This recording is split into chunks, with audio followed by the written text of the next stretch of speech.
All right, welcome back to Hollywood Unapologetic Mm. by Orlando Delbert. We're diving into some serious stuff today, folks, and this one's especially for you. Yeah, you, the new Hollywood generation. All you aspiring filmmakers and content creators out there hustling, working hard, making your dreams happen. That's right.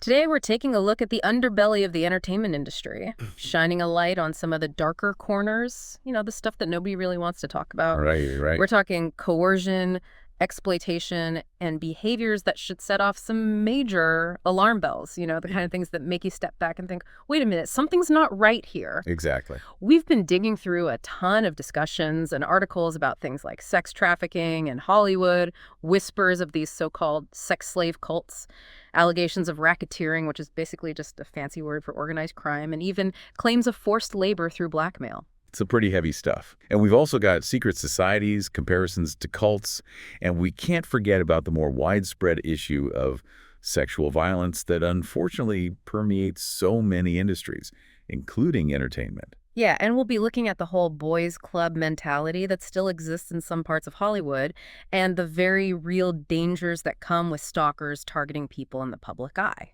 It can be a dangerous world out there, especially when you're dealing with fame and fortune. Absolutely. So what we're aiming to do in this deep dive is break down all this information, pull out the key takeaways, and give you the tools you need to protect yourselves, your careers, and your well-being as you navigate the often treacherous waters of the entertainment industry. We want you to be informed, aware, and prepared. Right. Knowledge is power, as they say. And in this industry, knowledge can be the difference between success and, well, something far less desirable. Exactly. So let's jump right in, shall we? We'll start with the whole issue of coercion and control, something that's sadly more common than we'd like to think. Yeah. It's a tough topic, but it's one we need to talk about. And I think it's important to remember that aspiring actors, musicians, filmmakers, they can be particularly vulnerable to this kind of manipulation, especially when they're starting out and eager to make a name for themselves. They're hungry for their big break, willing to do almost anything to get noticed. Exactly. And that's where things can get dangerous. Some groups out there, they thrive on control, using blackmail and other tactics to keep their members in line. It's like they prey on those dreams, those aspirations, twisting them into something sinister. It's really disturbing. And it makes you wonder if people in entertainment, with their public profiles and often larger-than-life personas, are specifically targeted by these groups. It's a chilling thought, isn't it, that someone might be out there watching, waiting for the right opportunity to exploit someone's vulnerability. And it raises the question, could something like sexual slavery, something we often associate with far-off places, actually be happening right here in Hollywood? It's not something we could just dismiss. And there's one case in particular that really brings this whole issue to light, the case of Allison Mack. Oh, yeah, the Smallville actress. This one was all over the news a while back. I remember following it closely, completely shocked by the whole thing. What was it, racketeering and sex trafficking? It's hard to even wrap your head around it. Yeah, it was a wild story. She actually pled guilty to racketeering conspiracy and racketeering related to sex trafficking. And what's especially concerning is that she was involved in this program that was allegedly used to recruit aspiring actors. People just like you. It's a stark reminder that not everyone who offers you an opportunity has your best interests at heart. For sure. And the way her lawyers defended her was pretty interesting. They essentially compared her actions to the Church of Scientology, arguing that if the church isn't considered guilty of forced labor through blackmail, then neither should she be. So they're basically saying that because the church uses tactics like threatening to expose people's secrets if they leave, and that's not considered serious harm legally, then Allison Mack's actions shouldn't be either. Exactly. And it all hinges on this question of what constitutes serious harm under the law. Is it just physical violence, or can it also include emotional distress, reputational damage, that kind of thing? It's a complex legal issue, but I think for anyone trying to make it in Hollywood, the threat of having your reputation ruined, your career destroyed, that's a pretty serious form of harm, wouldn't you say? Absolutely. It can be absolutely devastating, especially in an industry where your image and your connections are everything. Okay, so let's delve a little deeper into this whole NXIVM and DOS situation. I mean, it sounds like something out of a movie, but it was very real and incredibly disturbing. Can you give us a breakdown of what DOS was all about? Yeah, it was a pretty messed up situation. So NXIVM on the surface, it presented itself as this self-improvement organization offering personal and professional development courses. Like a kind of high-end seminar thing, right? Yeah, exactly. Yeah. They had all these workshops and retreats, and they attracted a lot of high-profile people. But underneath all that, there was this secret inner circle called DOS.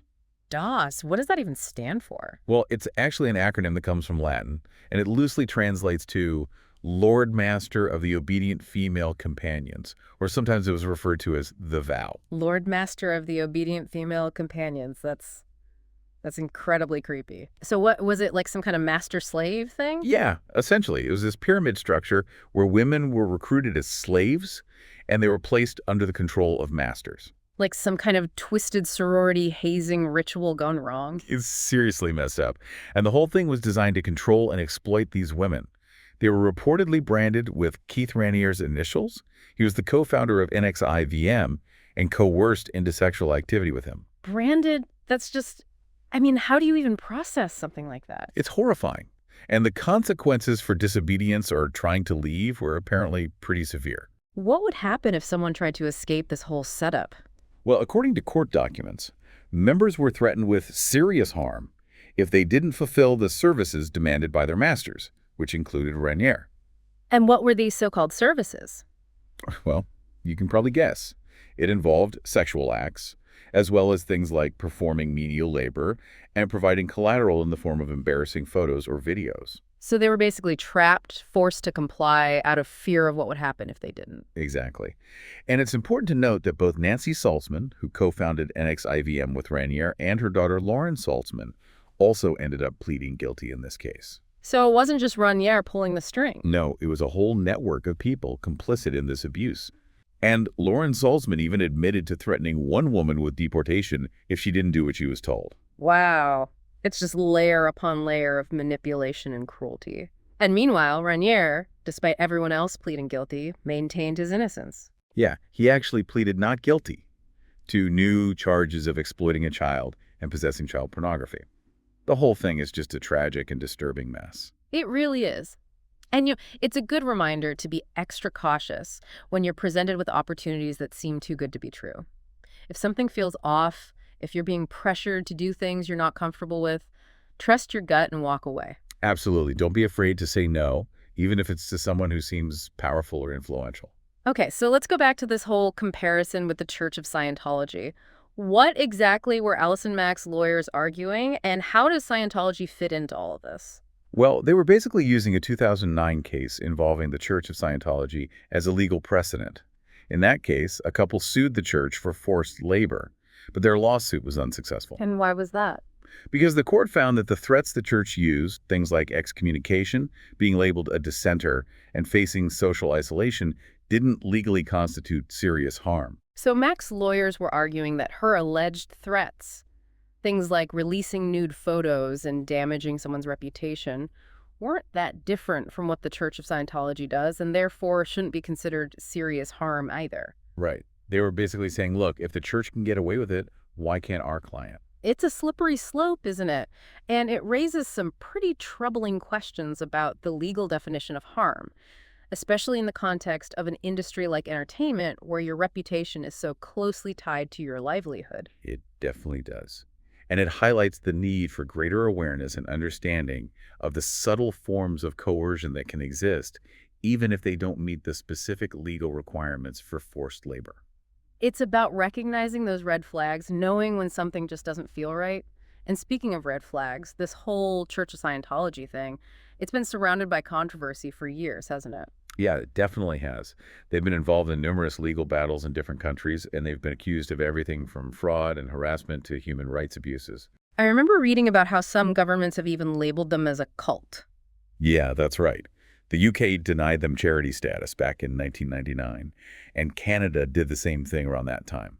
And in Austria, they actually withdrew their application to be recognized as a religious community. So it seems like there's a pretty consistent pattern of concern about their practices. Definitely. And then there was that whole lawsuit where they sued someone for calling them a commercial enterprise instead of a church. Yeah, I remember that one. What was the outcome of that case? Well, the U.S. District Court sided against the church, basically saying that it was okay for someone to call them a commercial enterprise because there was evidence to support that claim.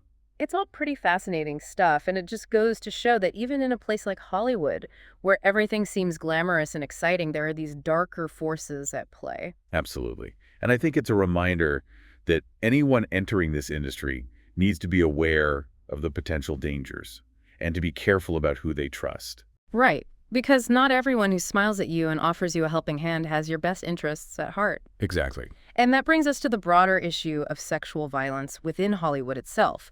We've talked about the more extreme examples of these cult-like organizations, but there are also more common forms of harassment and assault that occur, aren't there? Yeah, unfortunately there are. It's a spectrum that ranges from inappropriate touching and unwelcome advances to actual assault and rape. And we can't ignore the whole boys' club mentality that has historically been so prevalent in Hollywood. Yeah, that's a big part of the problem.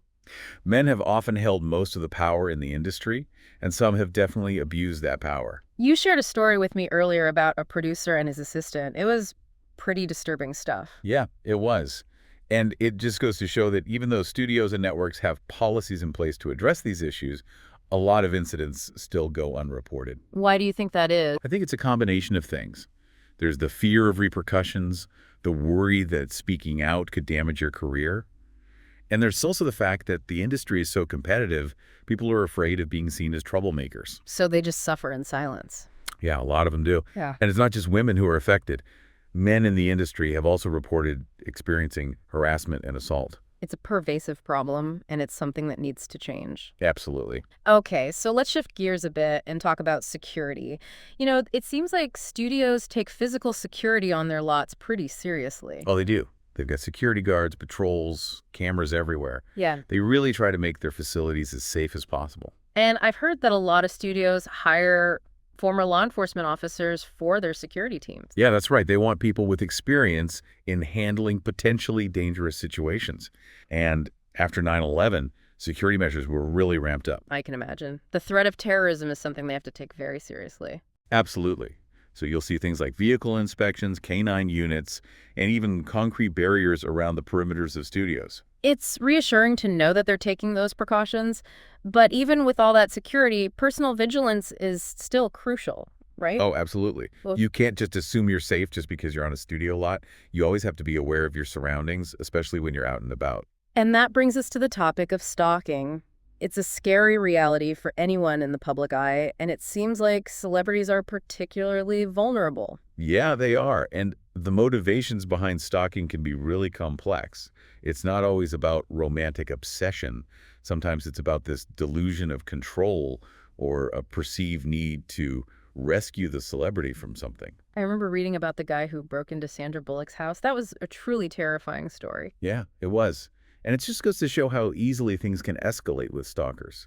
They often operate in this distorted reality where they believe they have a special connection with the celebrity, even if they've never actually met them. And it's not just Hollywood celebrities who are targeted.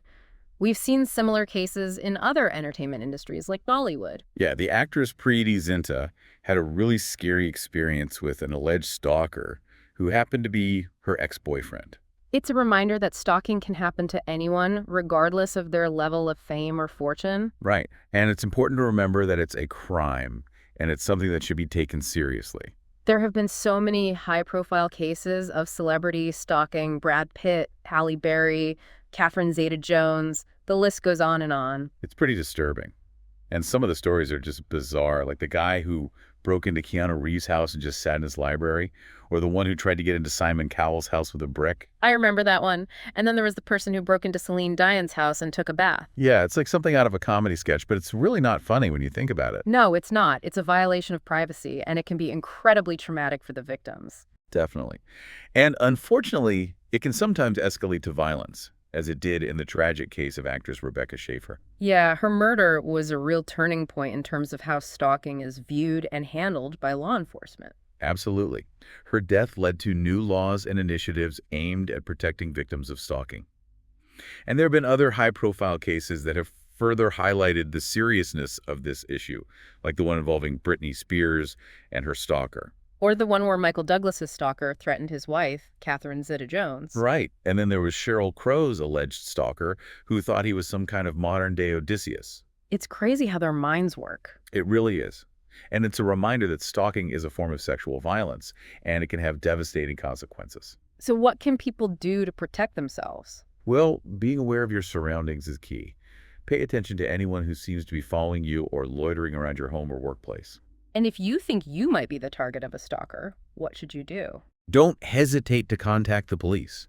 They can help you assess the situation and take steps to protect yourself. It's better to be safe than sorry. Absolutely. So as we wrap up this deep dive, I think it's important to reiterate that while we've been talking about some pretty dark and disturbing things, it's not about living in fear or paranoia. It's about being informed, being aware, and being prepared. Exactly. So for all you aspiring filmmakers and content creators out there, the new Hollywood generation, remember to be smart, be cautious, and always trust your instincts. And don't be afraid to ask for help if you need it. There are resources available to support you. If you see something that seems suspicious, if someone is making you uncomfortable, speak up. Don't let fear or shame silence you. You have a voice and you have a right to be safe. Absolutely. And remember, you're not alone in this journey. You've got a whole community of like-minded individuals here to support you, the new Hollywood generation. We're all in this together. So stay safe, stay informed, and never stop chasing your dreams. And remember, you can find more insights on navigating the entertainment industry and achieving success in Orlando Delbert's work, including his book, Pollyanna's Tear-Soaked Battlefields of Hollywood, a survival guide against the cynicism and the hypocritical. And of course, we'll be back here next time on Hollywood Unapologetic with more deep dives into the world of entertainment. Until then, stay vigilant and keep creating amazing content. That's right. You are the future of Hollywood, and we can't wait to see what you achieve. Keep pushing those boundaries and never forget to be great. We'll see you next time, folks.